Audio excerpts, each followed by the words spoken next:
Hello there, welcome to the Ramblings of a 42-Year-Old Man. Today's episode, we're going to cover the Disney Plus Star Wars series, Obi-Wan Kenobi. Alright, so Obi-Wan Kenobi is a Disney Plus Star Wars television series with Ewan McGregor, Hayden Christensen reprising the roles from the prequel trilogy, and this actually started off as a movie that they were going to film. They kind of came up with the ideas that they were going to kind of do one-offs, starting with Solo, which did come out, and unfortunately, Solo did not do that great in theaters. Of course, as a Star Wars movie, they always, kind of underperformed considering what the rest of the films did. So they scrapped the idea for making it into a film and decided to put it onto Disney Plus as a limited series.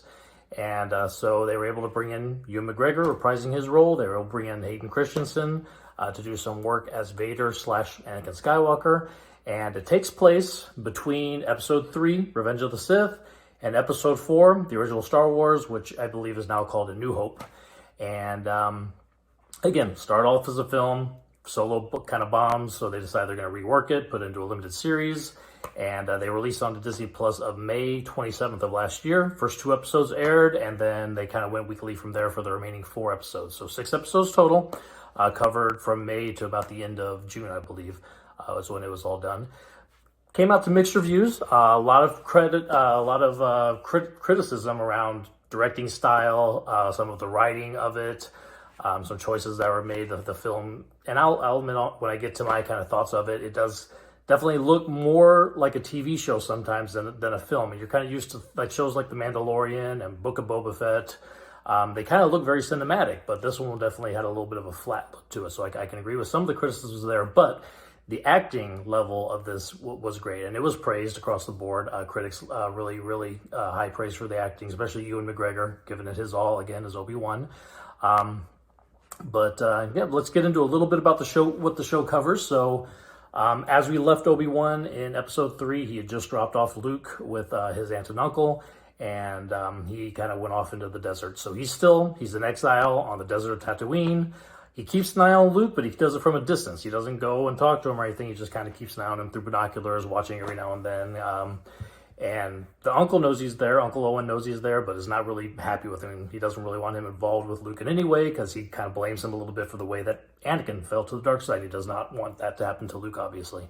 So Obi-Wan is kind of down on himself. The Jedi are all but extinct, as he would say in Star Wars, and the he feels a lot of blame for that because, with Anakin and then him not being able to do much and now being stuck in exile, he's actually cut himself off from the Force. It seems like he's not using any of his Jedi powers. He's not, he has his lightsaber buried out in the desert somewhere. He has to go get it later. And the reason why he ends up kind of coming back in the fold, we see in other scenes that Leia, Luke's twin sister, is off on Alderaan, running around. She's a precocious 10-year-old girl running around, and she likes to kind of, run off, hide for repairs and stuff. And one of those trips she takes, when she runs off, she gets kidnapped. And so we find out that there's an Inquisitor out there, which anybody who's watched any of the Clone Wars or Star Wars Rebels, the animated shows, I know not a lot of people were watching those, but those are really some great storytelling in there. And the Inquisitors kind of come from that. Anybody who played Jedi Fallen Order, the video game that came out a couple years ago, also involved Inquisitors. So anybody who's familiar with that would kind of know Inquisitor is a dark force using Jedi hunters. It's a whole kind of team of them that work for Darth Vader hunting Jedi. This one Inquisitor, her name is Reva. She has Leia kidnapped specifically to try to draw out Obi-Wan. She knows that Obi-Wan and Bail Organa, who adopted Leia, were friends or, at least comrades during the Clone Wars. So she thinks that by kidnapping Leia, she'll be able to pull out Obi-Wan. And she wants to do that because Vader is out there and he is hunting specifically. He wants Obi-Wan Kenobi. And she knows this, and she's trying to use it to gain favor with Vader to move up in his ranks.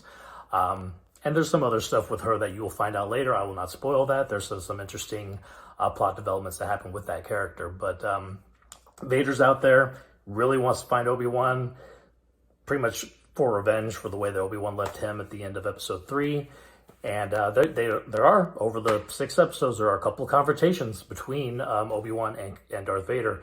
Both of them really good. First confrontation, pretty awesome. The final confrontation they have is where I talk about the writing not being good. That one part right there between the acting and the writing and the emotion of that. That was a really amazing scene, and that happens in the later episodes.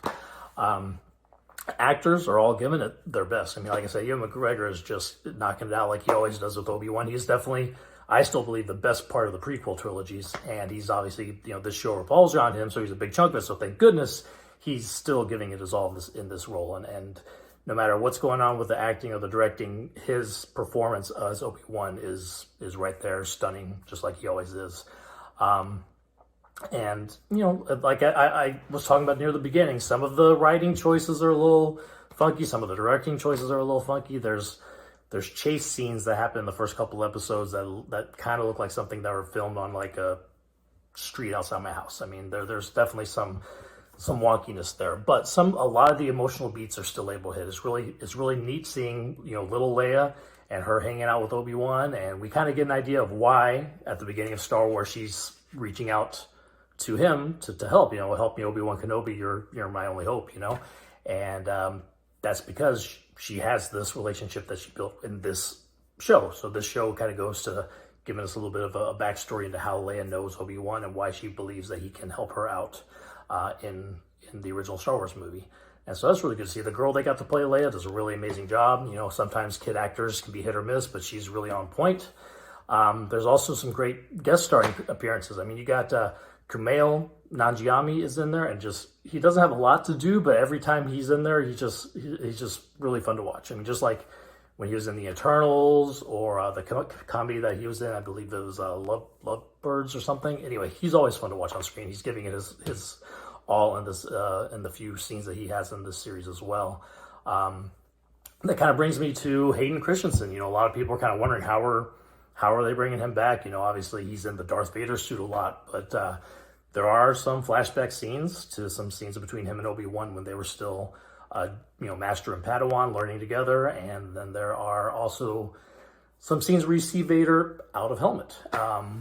And they obviously a lot of makeup on him, but you can see, Hayden Christensen is acting throughout that makeup. He does a really great job. He does a lot of stuff with his eyes that you can see. There's a scene where, his mask is cracked. I'm not gonna call this a spoiler because it's been all over the internet since the show came out. But you can see just with one eye and his voice, some of the acting that he's able to do in a very, very emotional scene. And I think he does a really great job. So really fun to see those guys back again. Like I said, I'll watch Ewan McGregor play Obi-Wan as many times as he wants to. There has been talks of the second season. I don't think there's anything in confirmed status at this point. I know that the show had some mixed reviews, so it's possible they decided that, okay, this is it, we're gonna end it. But there could be some added things between the end of this series and the beginning of Star Wars. They could definitely work some stories in there if they really wanted to. So we could see more.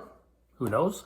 But with what we got, other than again some little writing missteps and some directorial choices that maybe weren't the best, the show overall really ended on such a high note that I think it kind of makes the rest of the series very worth it. So even though there's some quibbles, the last confrontation between Vader and Obi-Wan is really just worth seeing for that alone. So again, that is Obi-Wan Kenobi. It is currently streaming on Disney Plus. It has been out since May, so I'm sure anybody who hasn't seen it yet and they've been online, they've seen spoilers and everything already. But if you're able to go in, there are some mysteries that you can uncover during the show, and then of course just seeing Darth Vader on screen. He's very, very, very badass in this TV show. They took pretty much where Anakin ended up in Episode 3, where he began in Star Wars, and like, how can we make Vader seem where he ended in Episode 3 into the fear, everybody's afraid of him guy that you got from the beginning of Star Wars, and they do a pretty good job of getting him there. So on Disney Plus now, watch it whenever you like, and you put in comments what you think. Let me know if you enjoy the show too, and we will be back with another episode again soon. Thank you very much for watching.